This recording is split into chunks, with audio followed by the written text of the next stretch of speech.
Well, he attack me. But JAYDEN Chase, they have to make the fans them know what really are going on. Blessings Nation, and now welcome to the channel. Yeah man, I'm JAYDEN Chase, and another one we're gonna bring on another reasoning on the topic of current affairs. So if you're new to the channel, well I'm suggesting that you click the subscribe icon and of course let your voice be heard. Like and share the video and drop a comment in the comment section. Now, let's get right into the reasoning. Now Nation, Nzinga's attorneys have confirmed that despite the ruling and the recommendation given by the DPP, they are still moving forward with a civil case against the accused policewoman.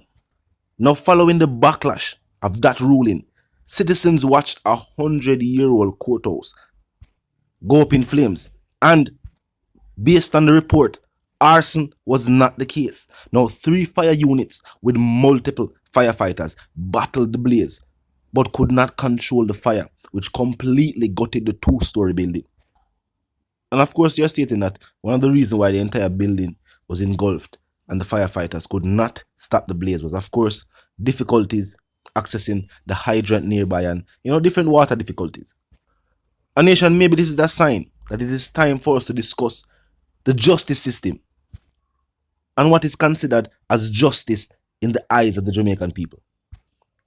Citizens have stated that for far too long, we have seen individuals who appear innocent, convicted, and individuals who appear guilty, acquitted.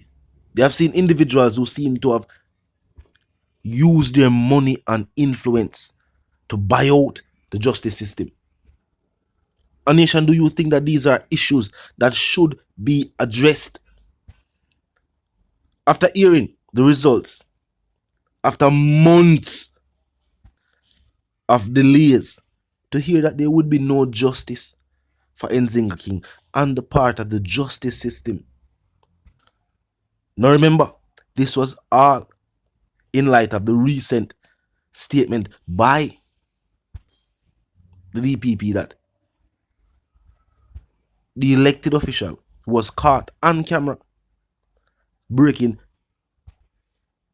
the law, that they didn't have enough to charge this individual. The video footage was there. Up to this point, it is still unclear what was needed for the case to move forward against Mr. Green. In Nzinga King's case, a video footage surfaced which did little to disprove Nzinga's accusations. What the video footage showed is her being accosted, brought into the station, but it shows her in there with her dreadlocks. And as we know today, she left said station without them. And keep in mind, nation, crime and violence and security is a major issue. And the justice system goes hand in hand with our issues of security. Some have also stated that one of the reasons why the DPP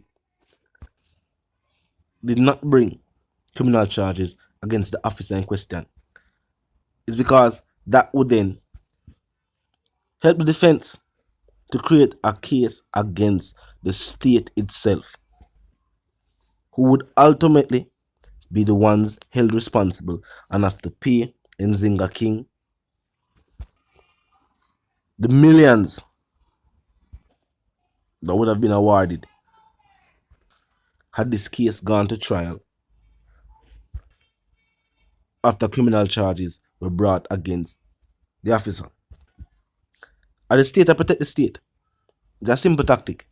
Them never want for the JCF have another multi-million-dollar lawsuit on their hands. Remember, this took place at a police station at the hands of an officer while on duty.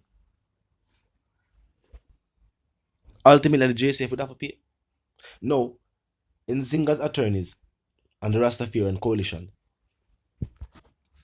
is stating that despite this ruling and this recommendation, them still gonna move forward. That's the case. So even if, or see that it already happened, So you can say, even though they have said that no criminal charges has been brought against her by the state, Nzinga said that go on, and them still have moved forward with the case. Now, what will be the effects of that though? Well, first and foremost, any jury, any judge, will look upon the case. I go first and foremost. Look upon the recommendation by the Department of Public Prosecution or the office. And that recommendation, I go state that, well, based on witness statements, because there are no stating that. Because this is how we are looking to. Why it takes so long for Indocom go through everything? If they are stating that 2 other individuals were in the cell, and we know it go. Based on statistics, we know say that might have been the case. Why they never just found out and tell the people them that? Initially say, watch you know, instead of stating that, as the tabloids did that, a friend at school. Why? They never just say, well, cellmates have stated that, boy, it didn't occur. It just save taxpayer dollars at the least. And the footage in question, why it just surfaced as soon as recommendation was made? Tell me. And what the footage do in your mindset? Does it prove that yes, nobody cut Nzinga's locks?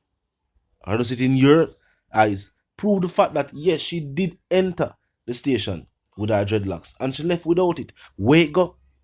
And if them say she cut it herself, is it not a failure on the part of the officers in the station if you are allowing an inmate to be processed and placed behind the bars with an object sharp enough to cut her own dreadlocks? Then what if something else did that and she turned upon her inmates and there was loss of life? Either was gossip and people say, oh, it was just another mistake, an accident. It no sound right. And talk to me. Because some people say the court was going up in flames. It's a sign say it's time for people to discuss what take place in the justice system. The fact that the entire nation can be united under the fact that justice was not served in Nzinga King's case. And that despite years of what them say take place, with whole heap of cases being brought before the court, and people who should have been acquitted, not being acquitted, and people who should have not been acquitted, being acquitted, they may have it said this was one of the cases where the stakeholders would have used the opportunity to right the wrongs and show the people that no, one law governs the nation. And the same rules and regulations apply to everybody. Remember, this case is also unique. It is a case with a civilian bringing a case against a civil servant. It highlights a whole heap of things where take place in the society and a whole, the justice system, where issues of security are concerned, and the disconnect between officers who out there do a hard job of policing the 14 parishes and the people who they are out there tasked with the job of serving and protecting. But talk to me in the comment section. But I said the one called JNCS, you know the sentiments, and for those who don't, you might not move settings for man. Now we don't need a lot, and my sentiments for you and theirs is for to live. Well, first and foremost, click the subscribe icon, then the bell icon, and put it on. And this is how you know to be notified of all fresh content as soon as fresh content is uploaded and made available for you right here on the platform. The like icon is also in close proximity to the share icon. Drop a like and must a share. Tell a friend, tell them sister and them brother them for check out the challenge, the reasoning, join the discussion. Comment section open 24/7, never lucky yet. Just be respectful and mindful of the guidelines. But other than that, drop your thoughts, your comments, and yes, your opinions there, and we can continue the reasoning via the comment section. You know the sentiments. And for those who don't, they will now move settings from and now we don't need none of that. And my sentiments for you and yours is, of course, for to live, love, and prosper. And for to stay tuned until the reason again. You know the something go fam.